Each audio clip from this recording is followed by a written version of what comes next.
কি রে, তুমি কি ঘুমাইছো নাকি রে? তুমি তো ট্যাপ ট্যাপ করে তাকে আসো, আমি তো মনে করছি আমি নামাজ পড়ে যাই দেখবো ঘুমাইছে। ঘুমাস মুখে রে, আমি ফিল নিচ্ছি কি ফিল নিচ্ছ? আরামস। নানি গুলো বাড়িতে আসলে আমার সেই আরাম লাগে। শুয়ে থাকতে আরাম, বসে থাকতে আরাম, পরিবেশ থাকতে এগুলো কি দেখছা? কেডা খিচুড়ি দিছে তে কোটা কেন ওক নাই। তার মধ্যে রাস্তায় খাইতে খাইতে দেখতো ওইটুকুই দিছে রে পানি। হ্যাঁ, তো বান্দা ছিল না। না, ওইভাবেই পেঁয়াজ দিয়া তেল নামাজ পড়া তুমি খিচুড়ি নিয়ে আসলা। মসজিদে দিছে, কে যেন হলো বাচ্চার বাবা হয়েছে, বাচ্চা হয় না যার দীর্ঘদিন সাথে যাবত। মানুষ খিচুড়ি দেয় না, শুক্রবারের জামাতে আমাদের খিচুড়ি, আহ কি শান্তি বিসমিল্লাহ।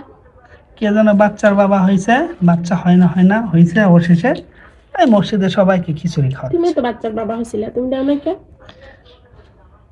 আমি তো খাওয়াইছি, আকিকে খাওয়াইছে না, গরু জবাই করে আকিকে দিছি সবাইকে। আর এটা তো না তাই হয়তো এটা মানত করছিল, বুঝছো? টেস্টি আমার তো এটা মানত করেছিল। তুমি গেলে দেই। তুমি তো পায়ে দে পাওয়ার সাথে নিয়ে খাওয়া শুরু করে দিলা। দেই গো, ওই জন্য টেনশন দিল না। খাও। এই কোল বালিশটার কাহিনী জানো? কি? আমার বিয়ের আগেকার এই কোল বালিশ, আমার এই কোল বালিশ আমি নানির বাড়ি আসলে আমাকে এটা বাইর করে দেয়, কারণ জানে এটা আমার আরামস। এখন আমার আর কোল বালিশের দরকার হয় না। ধরো বিসমিল্লাহ।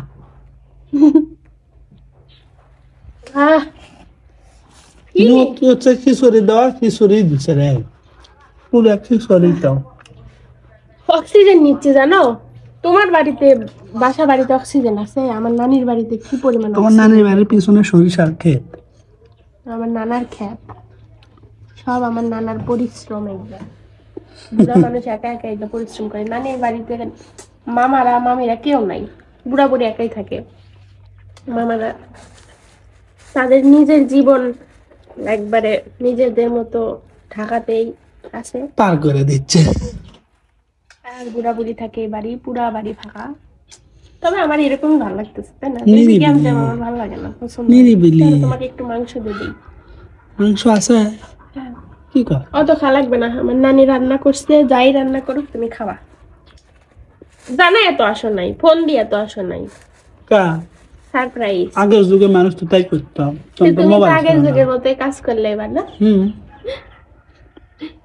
কি রান্না তখন মোবাইল ছিল না, হুট করে কেউ বাসায় আসতো,